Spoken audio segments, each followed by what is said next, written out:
On se demande de parler politique, Elsie, Antoine et Marc-André. Bonjour à vous trois. Bonjour. Vous avez entendu François Legault tantôt, qui était avec Mario Dumont. Grosse entrevue. On l'a comme entendu rapidement, là, puis là, il y avait trop d'enthousiasme. Mais Elsie, c'est la guerre. C'est ce que François Legault a dit. Et avec les syndicats, la fonction publique, let's go, on va faire le ménage avec... c'est la guerre, c'est ce qu'il a dit. Ben oui, c'est ça. Donc, bon, sur le langage, Antoine va sûrement nous dire que les mots ont de l'importance, qu'il a absolument raison. Mais je pense qu'effectivement, là, le constat du caucus, M. Legault l'a dit aussi dans les derniers jours, il a rencontré son caucus pendant l'été. Puis ce qui vient, c'est que les questions de bureaucratie, de difficulté à agir rapidement, les obstacles, il veut, c'est ça, il veut s'y attaquer. Je pense que la guerre, à l'heure actuelle, c'est vraiment contre les deux syndicats de médecins. Donc, la FAE, il y a la FAE aussi. Bien, effectivement, la FAE, la FAE qui conteste en cours, qui a mis plus d'1 million de dollars pour contester la loi 21. Mais plus que ça, il conteste l'utilisation de la clause dérogatoire. Donc, c'est une des capacités du Québec de prendre sa place au sein de la Fédération. Un des seuls gains. Il ne conteste pas l'utilisation en amont de la clause dérogatoire que la clause elle-même, là, juste pour être précis.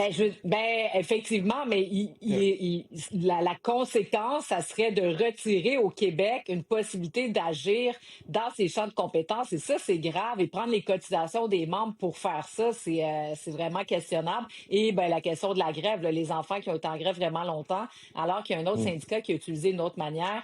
Je pense qu'il y a un os là, mais en même temps, la confrontation, les Québécois n'aiment pas la chicane. Donc, la ligne est mince. Il va falloir passer sans tomber. Marc-André, on est prêt? Tu penses comme l'électorat va être prêt dans la prochaine année? Est-ce qu'on enlève des normes environnementales, des droits aux syndicats, qu'on se batte contre les médecins qui est allé devant la cour?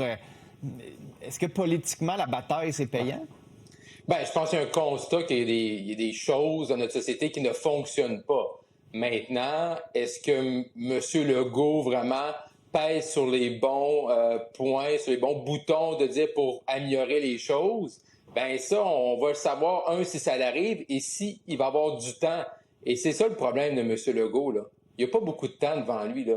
Ça va rapidement. Tantôt, on va être rendu à Noël. Après ça, on va être rendu au mois de juin. On va être en pré-campagne électorale durant l'été. Fait qu'il manque de temps parce que les gens, là, le mot le plus important, c'est les résultats. Les gens veulent voir des résultats concrets sur le terrain et ça prend du temps. Fait que tu peux pas dire, pendant 7 ans, j'ai tout constaté ça. Son constat, M. Legault, il est pas mauvais, là. Il a le bon constat. Mais est-ce que les gens le croient? Est-ce qu'il va avoir le temps d'appliquer tout ça et de nous d'avoir les résultats? C'est ça qui est difficile avec lui, là. Il reste pas beaucoup de temps à la troisième période. Antoine, aux sceptiques, M. Legault a ressorti une phrase en français cette fois-ci que Pierre-Éliott Trudeau avait déjà dite. On va l'écouter, M. Legault. Mais il y a des milliers d'emplois dans la bureaucratie qui doivent être éliminés. N'oubliez pas, là, quand on me confie le deuxième mandat, premier mandat, il y a eu une petite pandémie. Le deuxième mandat, c'est 4 ans. Et moi, ce que je dis aux Québécois, c'est surveillez-nous dans les prochains mois. Il va y avoir des résultats. Ah, tu vois, Marc-André, dans les prochains mois, il va y avoir des résultats, Antoine. Oui. Tu y crois?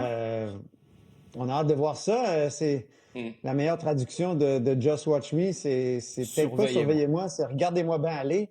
Et c'est un peu ça qu'il nous a dit là aujourd'hui, le premier ministre. Ce matin aussi, je l'entendais parler de l'ancien PDG de la Société d'assurance automobile du Québec, Denis Marcellet, là, puis il disait que regardez-moi bien aller dans les prochaines semaines. Ça voulait dire...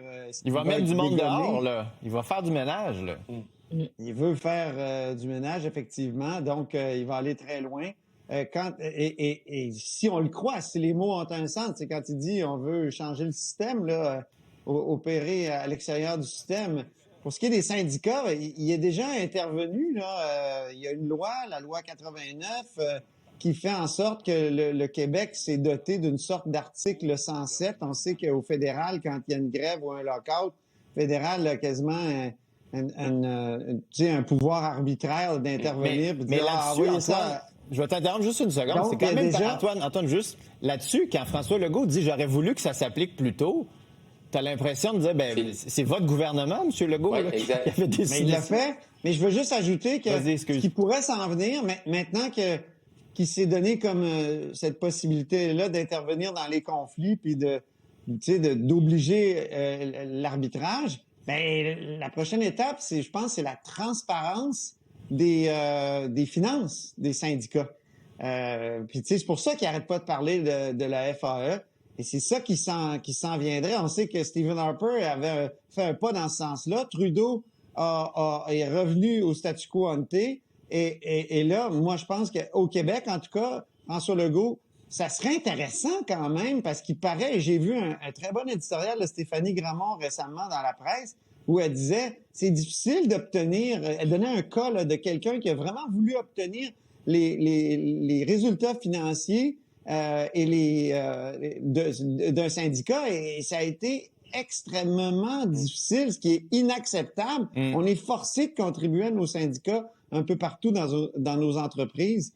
Alors, moi, je pense que c'est une des choses qui examinent. Bataille payante, elle-ci, dans l'électorat, tu penses? Ça va être délicat parce que c'est sûr que les syndicats, quand on dit syndicats, blocage, ça n'a pas bonne presse, mais en même temps, il y a des gens derrière ces syndicats-là et ces gens-là s'ils se sentent attaqués. Donc, et c'est des grosses machines qui ont de l'argent pour aussi être capables d'amener leurs idées. Alors, je sais pas, c'est délicat. L'autre élément, moi, que j'ai aimé dans l'entrevue, moi, j'y crois. Là, quand il dit, parce que plusieurs personnes disent, c'est au mois de janvier, il n'y a pas de résultat, il va être obligé de partir. Lui, il dit non. Ça va être, il n'y aura peut-être pas de résultat en janvier, mais à l'élection, les autres partis vont se positionner. Puis là-dessus, il est confiant d'être meilleur sur la question du référendum que le Parti québécois, puis d'être meilleur possiblement sur la question de l'identité que le Parti libéral. Donc, c'est sûr que moi, je m'attends dans les prochains mois à ce qu'on force les autres partis à se positionner. Parce que les autres partis critiquent, mais c'est quoi leur position quand on va entendre Pablo Rodriguez nous dire qu'il est contre la loi 21, puis qu'il est ici, puis que les seuils d'immigration, il veut les augmenter? Là, les Québécois vont peut-être faire, mais finalement, François Legault, il n'est pas parfait, mais je l'aime peut-être. Donc, en tout cas, à suivre sur cette voie-là. Mais ce qui va être important... Marc-André, je te donne 10 secondes. Après ça, on continue la discussion après la pause. Fait que je vais juste prendre un petit Mais ce qui va être important pour M. Legault, c'est toutes ces batailles-là qu'il veut faire, les syndicats, les autres, c'est qu'est-ce que ça donne aux citoyens, à la personne. Qu'est-ce que ça va me changer? Veux-tu avoir un médecin de famille parce qu'on se bat avec les syndicats, les fédérations? Veux-tu avoir plus d'argent dans mes poches parce que à cause de ça, mes filles vont avoir des meilleurs services, des meilleurs enseignements à l'école, des ressources s'ils en ont besoin? C'est ça qu'on a besoin de voir.